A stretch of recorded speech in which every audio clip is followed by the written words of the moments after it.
ദൈവനാമത്തിന് മഹത്വം ഉണ്ടാകട്ടെ. ഇന്ന് മാർച്ച് 31 തിങ്കൾ, നോയമ്പിൻ്റെ 30-ാമത്തെ ദിവസം. ഇന്ന് നമ്മൾ ചിന്തിക്കുന്ന വിഷയം ക്രിസ്തു കരുണയുടെ സങ്കേതം എന്നുള്ളതാണ്.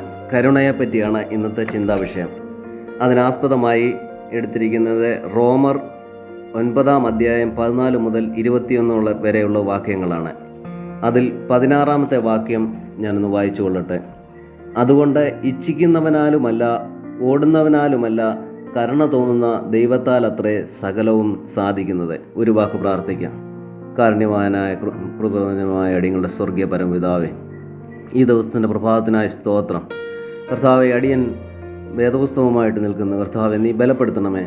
അടിയൻ്റെ വായിലെ വാക്കുകളും നിൻ്റെ മക്കളുടെ ഹൃദയത്തിലെ ചിന്തകളും കർത്താവെ നിനക്ക് പ്രസാദകരമായി തീരുമാറാകണമേ. ആമീൻ. ഒരു കഥ ഇതിനെ കരുണയെപ്പറ്റി ഇങ്ങനെ വായിക്കുവാൻ ഇടയായി. വാതുക്കൽ നിന്ന് വിളിക്കുന്നത് കേട്ട് നോക്കിയപ്പോൾ എൻ്റെ കൂട്ടുകാരൻ കണ്ടത് സ്ഥിരമായി പ്ലാസ്റ്റിക് കുപ്പികൾ വാങ്ങുവാൻ വരുന്ന ക്ഷീണിതയായ ഒരു സ്ത്രീയെയാണ്. കുപ്പികൾ കൊടുത്ത് കിട്ടുന്ന പൈസയായിരുന്നു അവളുടെ പ്രധാന വരുമാനം. എൻ്റെ കൂട്ടുകാരനെ ഒരു ആശയം രൂപപ്പെട്ടു. അവർ എവിടെയാണ് ഉറങ്ങുന്നതെന്ന് കാണിച്ചു തരാമോ എന്ന് കൂട്ടുകാരൻ ചോദിച്ചു. ഒരു വീടിൻ്റെ അടുത്തുള്ള 2 അടി വീതിയുള്ള ഇടുങ്ങിയതും അഴുക്ക് നിറഞ്ഞതുമായ ഒരു കൊച്ചു സ്ഥലത്തേക്ക് അവർ അവനെ കൂട്ടിക്കൊണ്ടുപോയി. അത് കണ്ട് വിഷമം തോന്നിയ കൂട്ടുകാരൻ അവർക്ക് ഒരു കൊച്ചു വീട്, അവർക്ക് സുരക്ഷിതമായി ഉറങ്ങുവാനുള്ള രക്ഷാകേന്ദ്രം ഉണ്ടാക്കിക്കൊടുത്തു. കൂട്ടുകാരന് മറ്റൊരു ആശയം കൂടി തോന്നി. അവൻ ഒരു ഓൺലൈൻ പ്രചാരണം തുടങ്ങി. അടുത്തുള്ള സഭകളുമായി, സംഘടനകളുമായി സഹകരിച്ച് വീടില്ലാത്തവർക്കായി സ്ഥലം കണ്ടെത്തി കൂടുതൽ വീടുകൾ പണിതു നൽകി. ബൈബിളിൽ മുഴുവനായും ആവശ്യങ്ങളിലിരിക്കുന്നവരെ കരുതുവാൻ ദൈവജനത്തെ ഓർമ്മിപ്പിക്കുന്നുണ്ട്.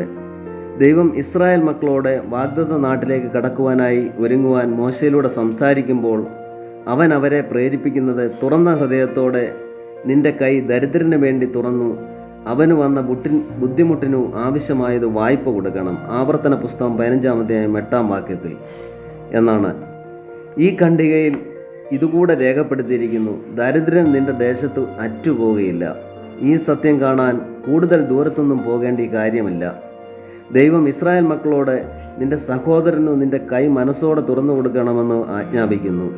നമുക്കും ആവശ്യങ്ങളിലിരിക്കുന്നവരെ സഹായിക്കുവാനുള്ള വഴി കണ്ടെത്താം. എല്ലാവർക്കും ഭക്ഷണവും വീടും വെള്ളവും ഒക്കെ ആവശ്യമുണ്ട്.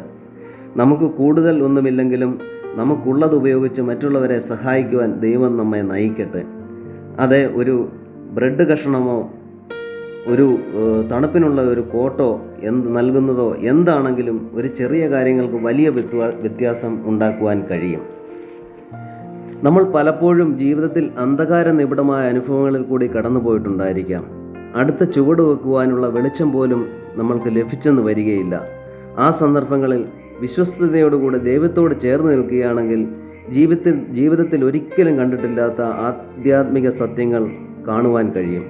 വിശുദ്ധന്മാർ അനുഭവിച്ചിട്ടുള്ള ആ അഭൗമിക സത്യങ്ങൾ നമ്മളുടെ സ്വന്തമായി തീരും. അന്ധകാരമുള്ളപ്പോൾ മാത്രം നാം വെളിച്ചത്തിൻ്റെ സാമീപ്യം ആഗ്രഹിക്കുന്നു. അങ്ങനെ അതിൻ്റെ മാഹാത്മ്യം അറിയുന്നതും അപ്പോൾ മാത്രമാണ്. അന്ധകാരത്തിൻ്റെ അനുഭവം ഉണ്ടായിട്ടില്ലാത്തവർക്ക് വെളിച്ചത്തിൻ്റെ വില അശേഷം മനസ്സിലാക്കുവാൻ സാധിക്കുന്നതല്ല. നമ്മുടെ ജീവിതം അന്ധകാരമായി തോന്നുമ്പോൾ, നിരാശയുടെ ഭാരത്താൽ നമുക്ക് മുമ്പോട്ട് പോകുന്നത് തന്നെ ദുർവഹമാകുമ്പോൾ ഈ ഒരു സത്യം നിങ്ങൾ ഓർക്കുന്നതും നന്നായിരിക്കും.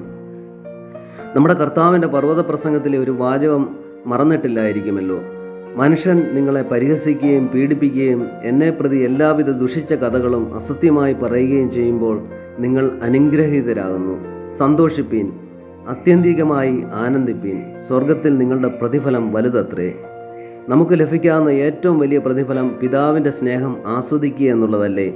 ആ പ്രതിഫലത്തിലേക്കാണ് ഈ അന്ധകാരം നമ്മെ ആനയിക്കുന്നത്. ഈ വചനങ്ങളാൽ ദൈവം നമ്മെ അനുഗ്രഹിക്കട്ടെ. ഒരു വാക്കുകൂടി പ്രാർത്ഥിക്കാം.